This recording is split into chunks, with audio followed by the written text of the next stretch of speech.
Hi, I'm Lisa Emmington. I'm an instructional designer and I'm based in Milton Keynes. I'm that old that we had typewriters, and one day they came round and they put these little boxes on our desk and we had no idea what they were, but they were Apple Macs. And I worked out how to use them and became the person that everybody asked. Keeping an eye on your market and seeing what's coming and what's changing and making sure you're ready to move with that. Change is scary. It's hard, but the more you do it, the more you know you can do it. It's just another change. Yes, so there's Lisa. Really looking forward to this one. There was a conversation in the Being Freelance community recently. Some of us who are thinking about retirement, not necessarily because we're about to retire, but suddenly we realise it's on the horizon. Like, how are we planning for it? Not just financially, but also what are we going to do? How will we keep working? Will we keep working? Will we keep doing the same thing? And so on and so forth. And yes, Lisa isn't retired, but she is now 60. And we end up talking about that in this episode. So yes, thank you very much for the inspiration from the community for this conversation, and also for Lisa for chatting to me. The community, if you want to come join us, by the way, is at beingfreelance.com. Remember, you're not alone being freelance. Surround yourself with others that are doing it. I'm in there every day, and it would be lovely to see you in there too. Right now, though, let's head to Milton Keynes, which is very close, funnily enough. Today is the day of the British Grand Prix, which is at Silverstone, which is maybe a 30-minute drive if you're not driving a Formula One car outside of Milton Keynes. To chat to this week's guest, and that is freelance instructional designer Lisa Emmington. Hey, Lisa! Hey, hi, nice to see you. Lovely to see you. As ever, how about we get started hearing how you got started being freelance? So the freelancing desire to be freelance came before I knew what I wanted to do freelance. I just knew I didn't want to be employed. So I started out, I was going to be a primary school teacher, and I went to teach training college, and I lasted 3 days and just knew that wasn't what I wanted to do. So I got a job, and I had a few admin jobs and eventually ended up at the Open University as a secretary. And I started to think then maybe I could freelance as a secretary, which I guess now is a VA. But while I was there, I went on a training course, and it was like a light bulb. Just, that's what I want to do. I want to be a freelance trainer. So then it's, well, how do I get there? While I was working as a secretary, I'm that old that we had typewriters. And one day they came round and they put these little boxes on our desk, and we had no idea what they were, but they were Apple Macs. The very first basic Apple Macs with no hard drive. Everything ran off an external drive. And nobody knew how to use them. But I was kind of okay, and I worked out how to use them and became the person that everybody asked. And that kind of led into, okay, well, maybe I can be a freelance IT trainer. But of course, you can't be a trainer without experience. So my first training job was at a YTS training centre because the pay was awful. So they took people with no experience at all. But it was a proper baptism of fire, because the YTS scheme back then was 16 to 18-year-olds who really didn't want to be there. They had to be there to get their dole money. But that gave me training experience to then go to a training company to get my qualifications to then become a freelance trainer. So it was, that's where I want to be. How do I get there? Wow. So once you get the training qualification, you didn't then go to work for a company? I worked for an IT training company for 2 years. So I went from the YTS company to a formal training company. And this was when Windows was just coming out. And we were teaching people to use a mouse, believe it or not. People didn't know how to use a mouse. That was really the only way to learn. There was no online learning. So if you wanted to learn IT, you had to go to a training centre. So it was a bit factory production line, but we were training all of the Microsoft Office suite. So there was sort of Word, Excel, PowerPoint, and the database. But there was Lotus spreadsheets, and they had a word processor. And so we were training loads and loads of different applications and getting the qualifications to train those, which then kind of put you to the top of the pile once I went freelance. Even then, though, so like to take the jump into being self-employed, that was what you wanted to do. Like, but how did you make that happen? We had freelance trainers that would come in to the training centres, and we could see they were earning 3 times what we were and not working quite as hard. And so it was working out where their contacts were coming from. It was basically other training companies. So there were companies like Computer Centre, and they would have a bank of freelance trainers. They didn't employ all of them. They just had a bank of freelance trainers. And you could fill 3 or 4 days a week teaching training courses if you were prepared to travel. So, yeah, it was quite lucrative at the time.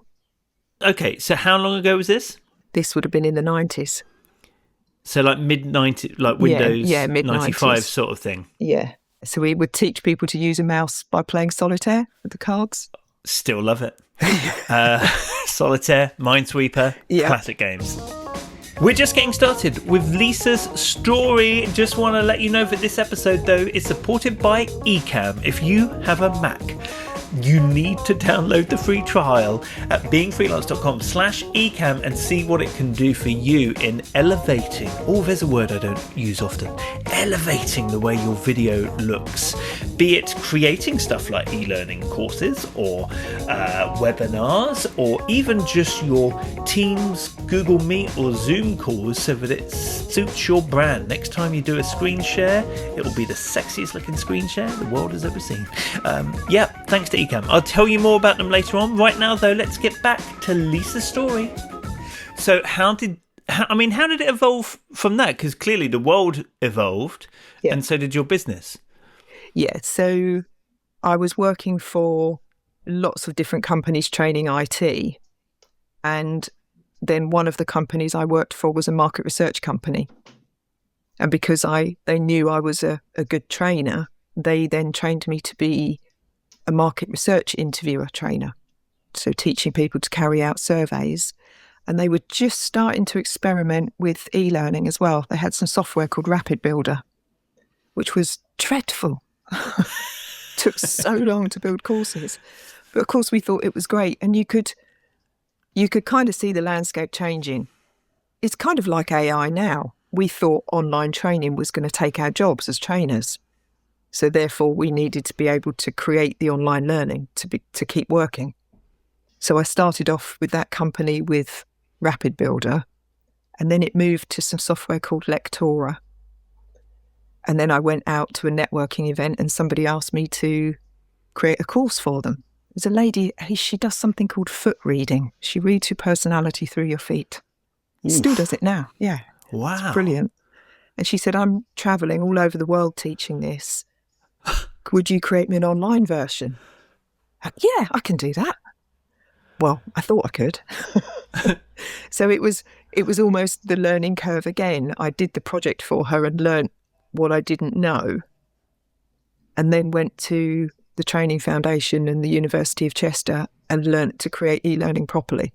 So learnt to do analysis and instructional design and development to produce the online courses.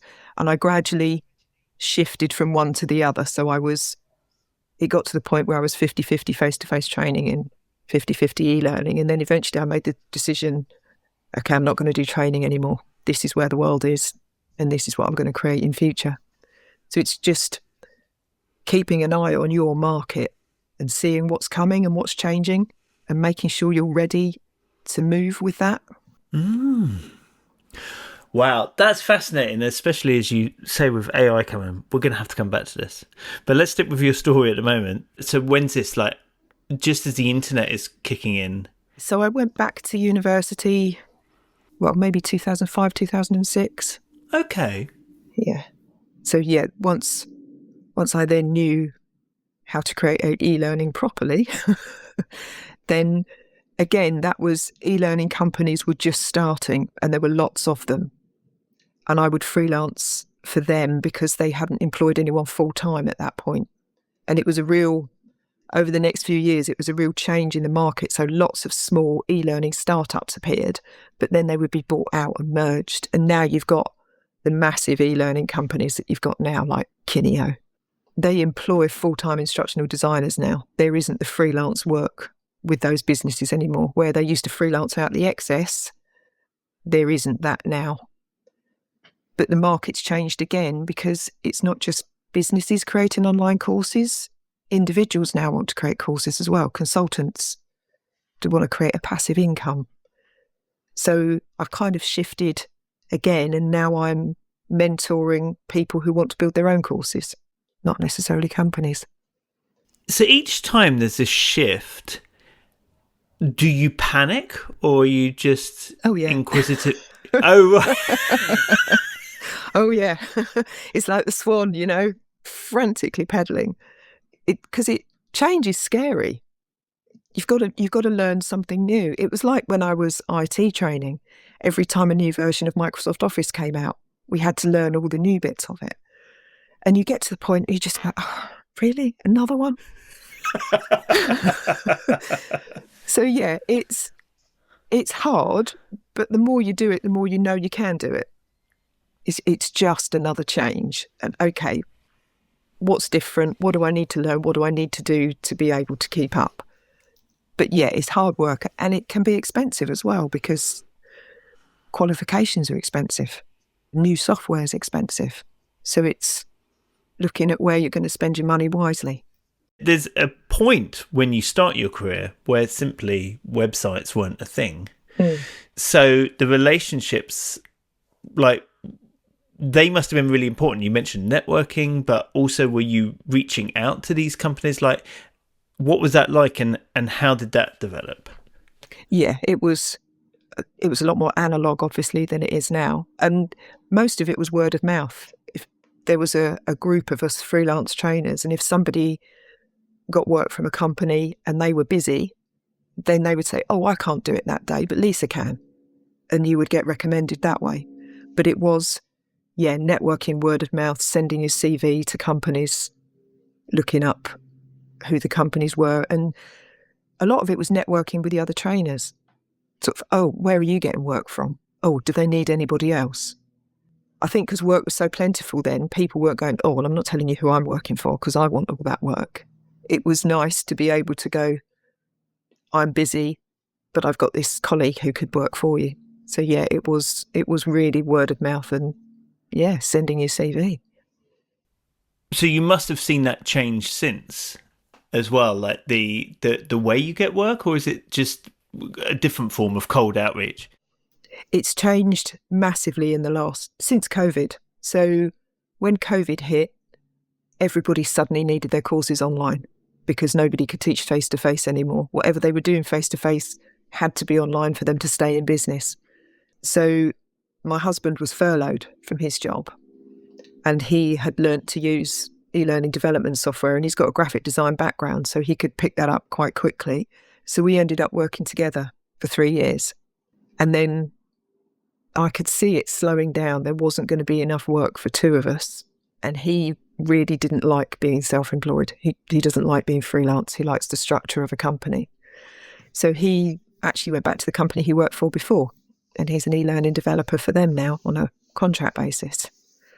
So then I relaunched myself thinking, this is great. I had loads of work before. I'll get loads of work again. And it's just crickets. It just really died off. I think businesses didn't have much money.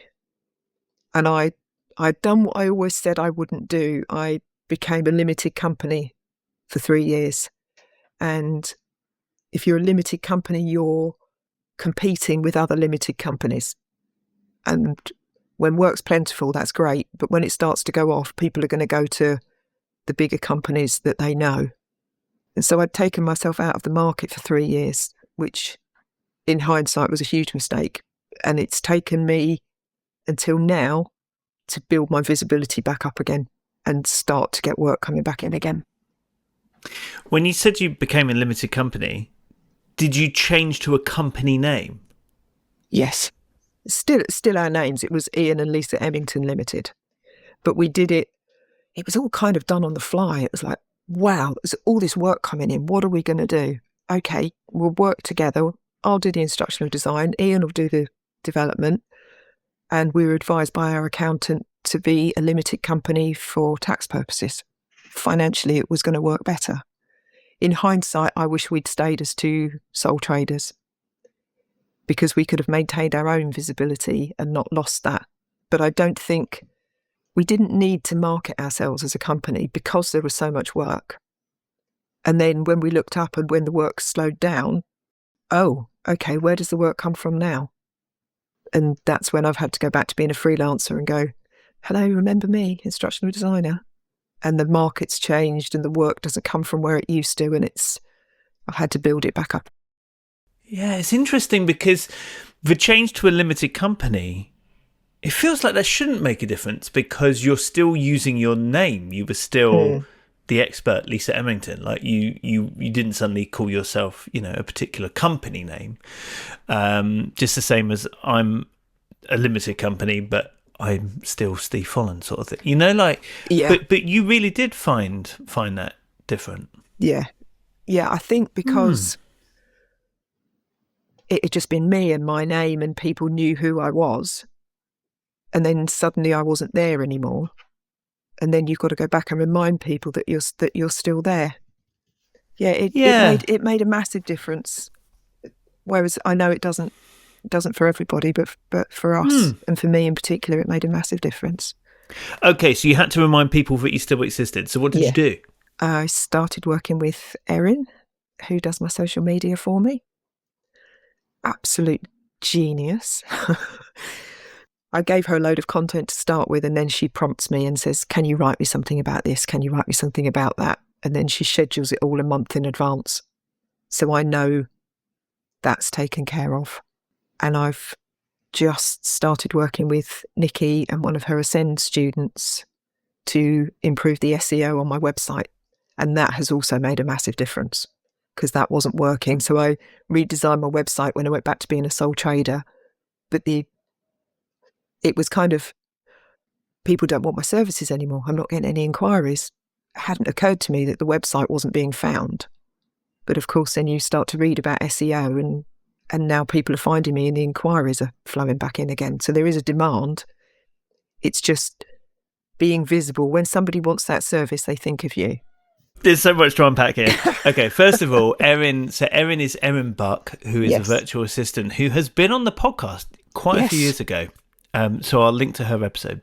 What I like here, though, is that you think, I know, I will invest in, well, not just a virtual assistant, but in a virtual assistant who is going to help with my social media presence. Yeah. I had tried to do it. You think, I know, I'll sit down, I'll write a load of posts, I'll schedule them, and you do it 1 month, and the next month you're busy, and you think, I'll do that next week, and it doesn't happen. And if it was going to be regular, I needed to pay someone, because I just thought, once upon a time I used to get CVs and leaflets and things printed, and I would never have designed those and printed them myself. So why am I thinking that I've got to do all my social media myself? Because it's basically the same thing. It's raising your visibility and telling people what you do. So get someone to do that who knows what they're doing, who's really good at it, and that's taken care of and you don't have to worry about it. What sort of thing were you / are you creating? Is it, I imagine your audience is on LinkedIn?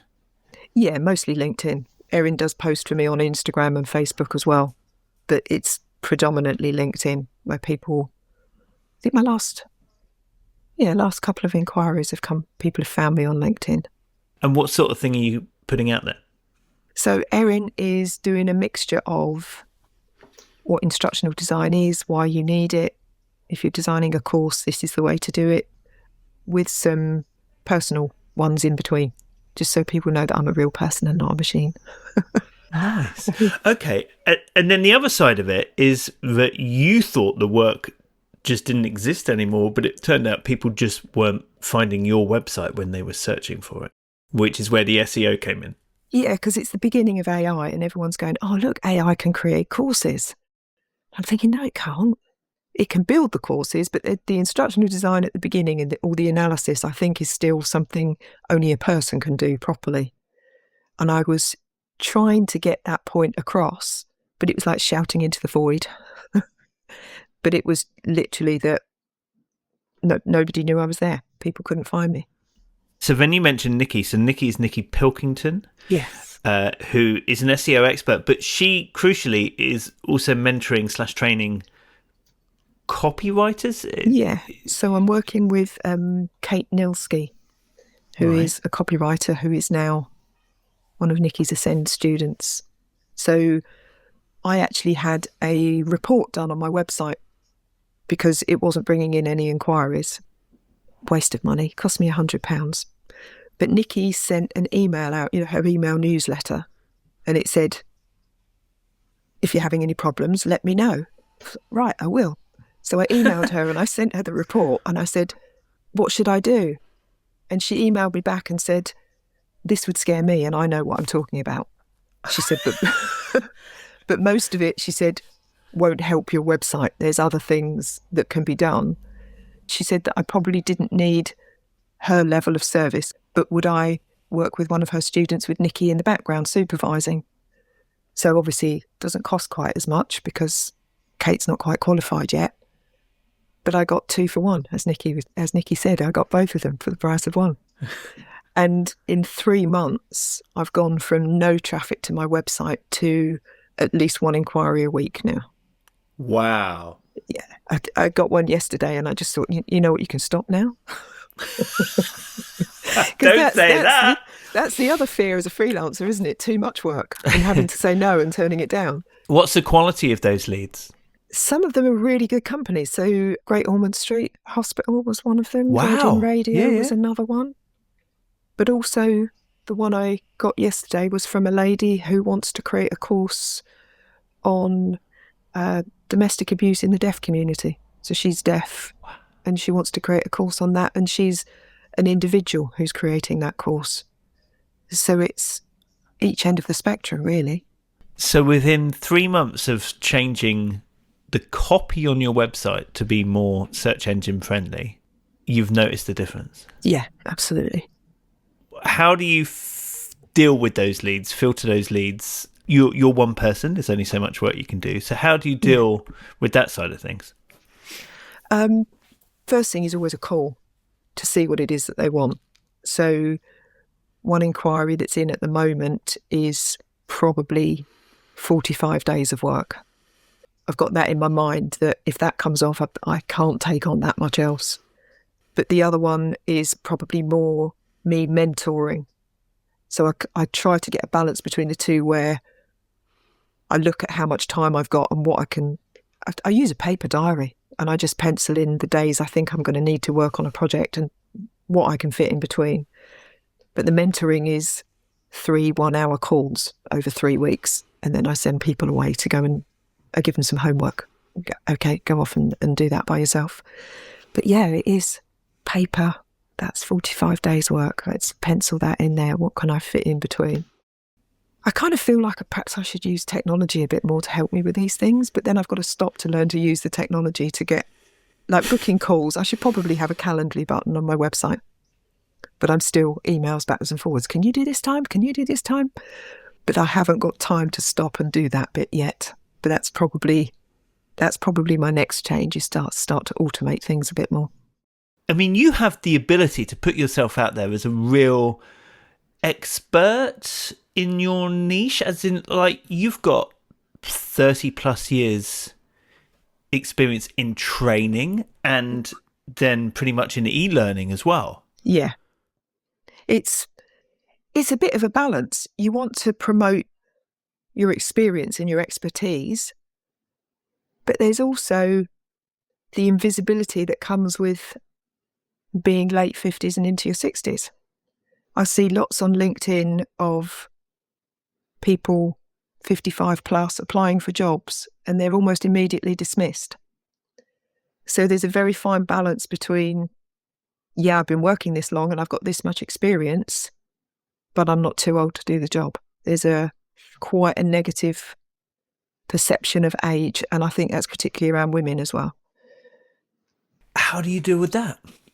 Well, until this year, I haven't really mentioned it. But then I thought, do you know what? I got to 60. I've got friends that didn't make it this far. And I just, this is what 60 looks like now. You're still working in exactly the same way as you were when you were 30. You're still doing the same job. You're just better at it and you've got more expertise. So why not talk about it? In terms of like the kind of different income streams that you have, what do you have going on? So I kind of have 3 services. I have some templates on my website if people want to have a go at designing a course themselves. I've got a done with you service, so I mentor people to create their own courses, and then I've got a done for you service where I do all the work for you. And that's my biggest income stream. People offload the work onto me and I create the course for them because they just don't have the time to do it. But the mentoring done with you, that's probably my favourite part, and it's probably a bit self-indulgent really, because that's the bit that I love. So I can work on lots of different things. Lots of different consultants are creating courses on many different things, and I love the creative process. So my first question to them is always, what would you do if time and budget were unlimited? If you could create any course however you wanted it to be, what would you do? And then what I try and do is get them as close to that as I can within their constraints. So they'll have a certain budget and a certain amount of time. So, okay, how close can we get to that? And I really love the creative throwing the ideas around at the beginning. That's brilliant. What have you found the most challenging side of being freelance? It's a good question. I mean, the obvious answer is the fluctuating income. But I live with that because I really value the freedom and the flexibility. Like I said right at the beginning, I never wanted a job. I never wanted to work for somebody else. I always wanted to be freelance. So the financial side of it, that can get a bit hairy sometimes. Sailing a bit close to the wind at the moment, but it's going to pick up. But I think sometimes you come across people and the job isn't for you and you don't gel with them. And I think sometimes that's quite hard in turning work down and saying, actually, no, this isn't a great fit. And knowing your limits, don't take on something that is going to stress you so much that you're really not going to enjoy it. I think that's probably the hard bit. And sometimes you don't always recognise those jobs when they first come in and you get into them, you think, oh, what did I take this on for? But I think that's probably the hardest, is looking at a job. And because initially it's a job will come in and you go, God, I can't do that. It's impossible. But then you just take a minute and go, no, actually, with a bit of help there and there, I could do that one. But sometimes it will be the wrong job and it would be the wrong thing to do to take it on. And I think that can be quite difficult. And you learn that over time, that kind of... Yeah, you do. Sometimes it's a one-off job. Sometimes it's a company. And you think, the way they work isn't the way I work. So you've been, as you say, almost freelance your entire career. Yeah. There's been quite a lot of talk recently about pensions, for example, retirement planning for the self-employed. And you've had a long freelance career. I'm wondering how you've approached that side of things. I took out a pension in my first permanent job. It was a non-negotiable. You had to. And at 20 years old, I bitched and moaned about having to give some of my salary to this pension. So I really wasn't earning very much. But when I started work, the retirement age was 60. And I turned 60 in December. And I got a payout from that pension. I was only in the job 2 years. And I got a few thousand, and I get £75 a month. Actually, it was a really good thing to do. But I took that pension with me when I left the job. I took the pension with me. And I had a couple of company pensions while I was employed, which I also brought with me. And I've always had a pension, even when it was very difficult and I couldn't afford to put very much into it at all. I still put something in. And now I'm 60 and, retirement age is 67, but I'm looking at working beyond that, but freelancing to supplement it.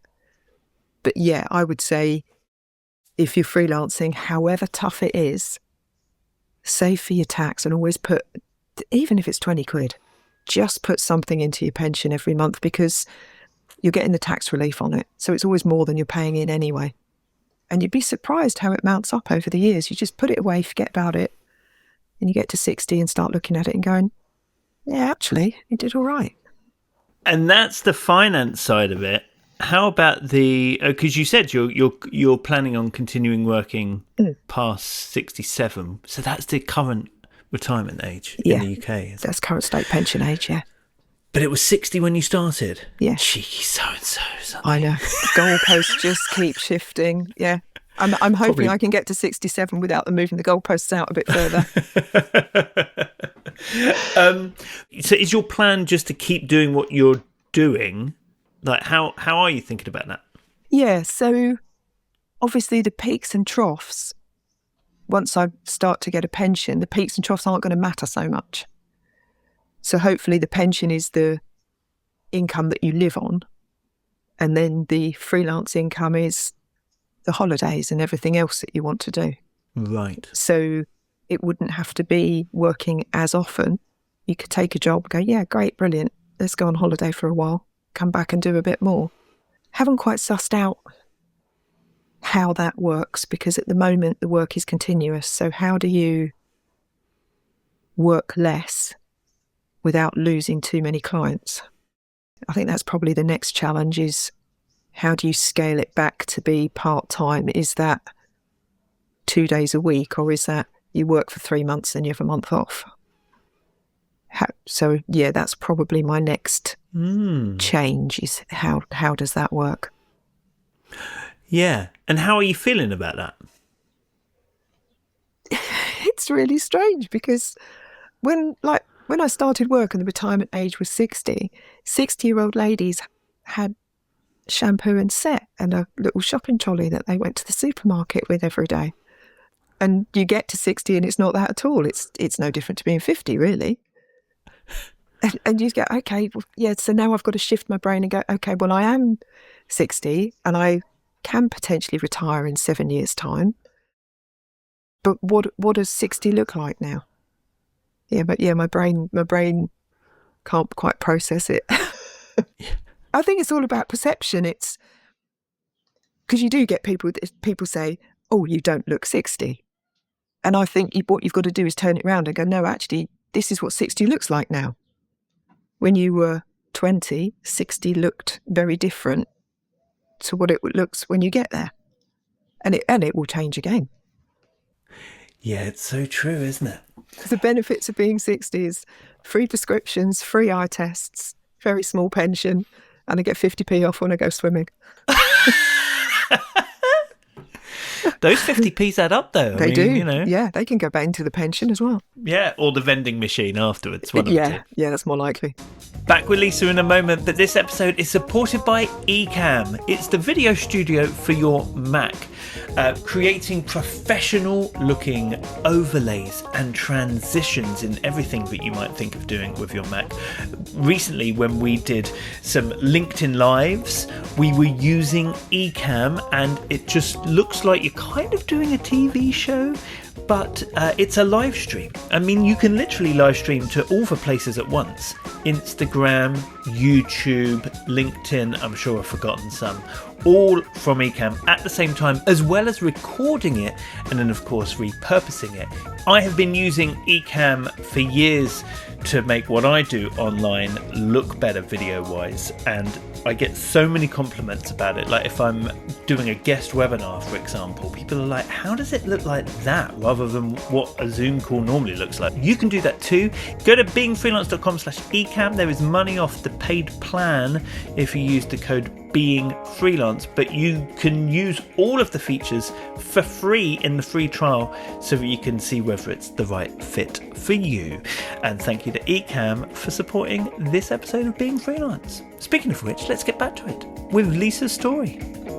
It's funny though, like with the whole change in AI, I almost wonder whether there's going to be this point where we'll loop back to how your career started, where basically in person, because it feels like there's a craving, a desire, or a recognition in it being worthwhile in actually face-to-face human interaction above just online. Personally, I really miss it.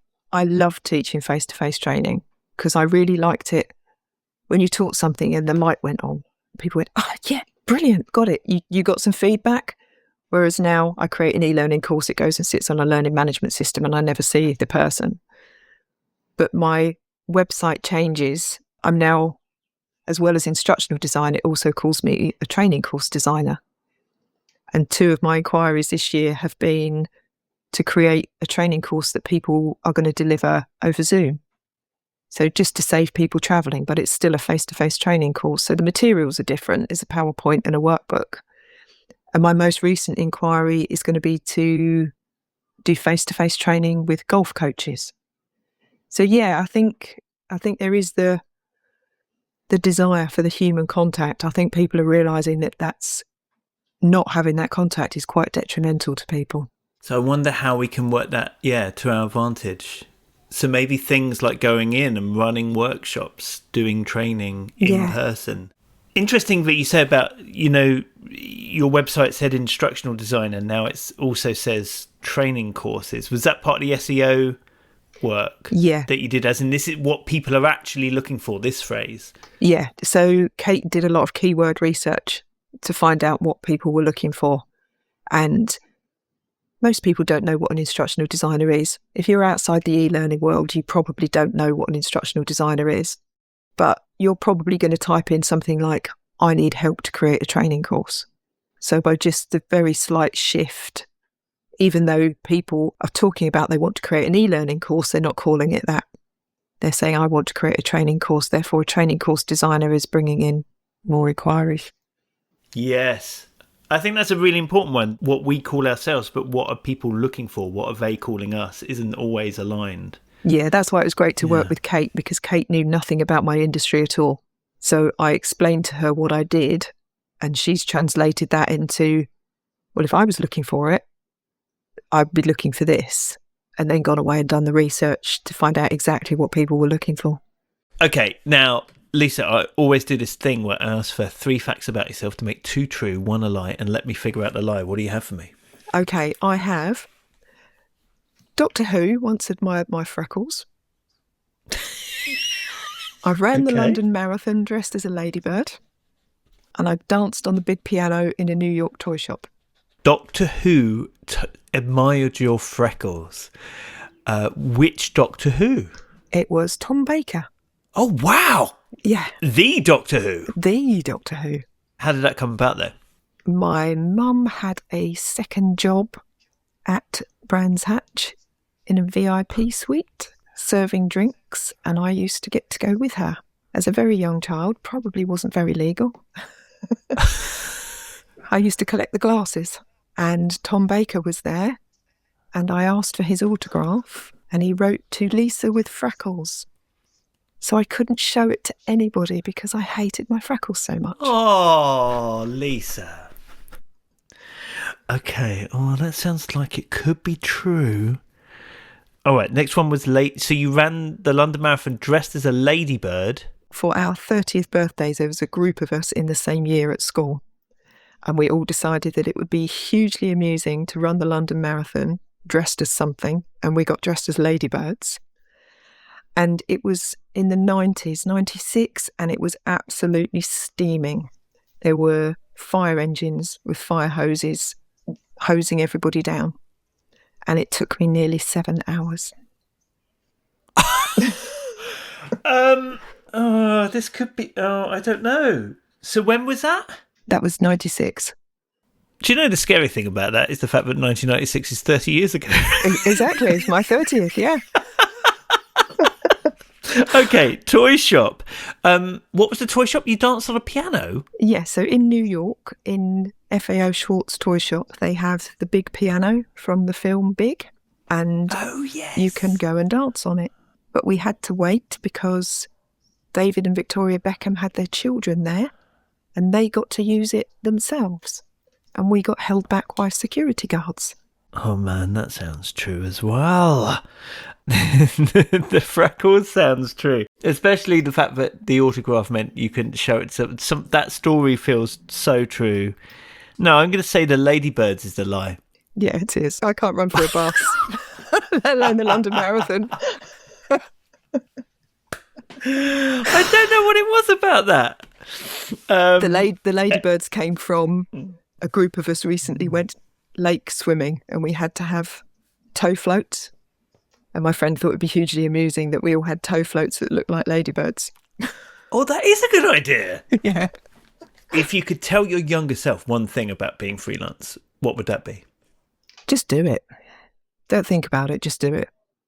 If that's what you really want, because despite all the negatives of being freelance, like the no holiday pay, no sick pay, no regular income, got to contribute to your own pension, the freedom and the flexibility that goes with it is brilliant.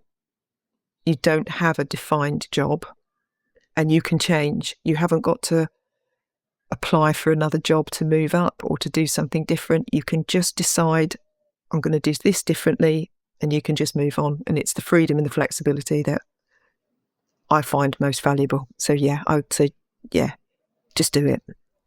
It seems like a gross waste of an opportunity not to ask for any advice you might have for people about dealing with change, like from your perspective, because as you've mentioned, it's happened a lot throughout your career, but you're still going and it's going really well. So yes, when people are feeling concerned, worried, what do you say to them? Change is always going to be uncomfortable. And it will get to the point where it's scary as well. And you've really got two choices. You can be uncomfortable and go with the change, because it won't be uncomfortable forever. And what's on the other side of the change is probably better. Because the alternative is to not change. And then you become irrelevant and maybe your industry disappears. It must be really difficult at the moment for copywriters with AI coming in. And there are other jobs where AI is trying to take over. But whenever there's change in an industry, try and go with it. Be uncomfortable. You don't have to like it, but just be uncomfortable for a while and do what you need to do to get through that change to be where you need to be on the other side. Don't be scared of being uncomfortable.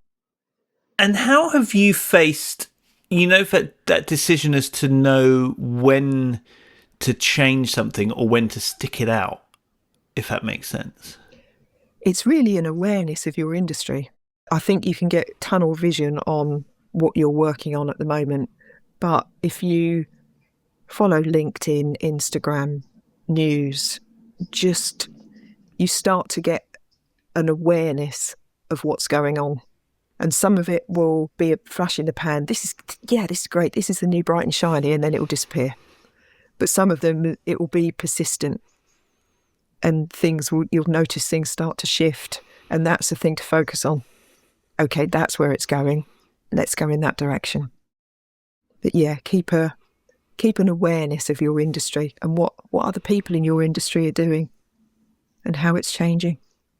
So interesting. So good to chat, Lisa. You. We didn't even talk about your modelling career either. Almost not really a career. I had some brand photos taken by Katie Needle. It would have been October 24 she took the photos. And I'm in a networking group of women over 50. And one of the ladies in the group was signed to a model agency called Salt and Pepper Models, as in salt and pepper hair.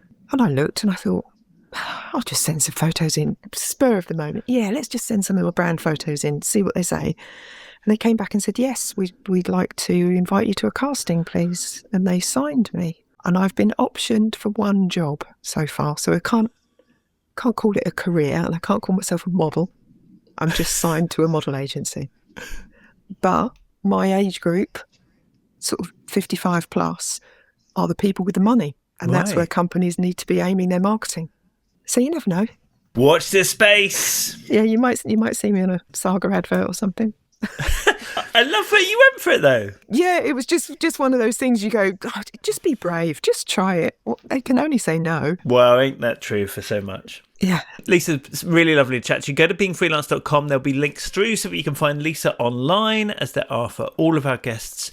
And do check back through all of the other guests. Remember, it doesn't matter what they do career-wise, their job title as such. It's all about the Being Freelance. So do listen through. And now, of course, you can watch as well on YouTube and Spotify and Apple Podcasts as well. All of that has changed, you see, in the 11 years that you've been doing this. Exactly. Lisa, thanks so much. All the best, Being Freelance. Thank you. Suddenly we're done for another one. Thank you, Lisa. Lisa's in the Being Freelance community. You can come join us too. Go to beingfreelance.com, click the button.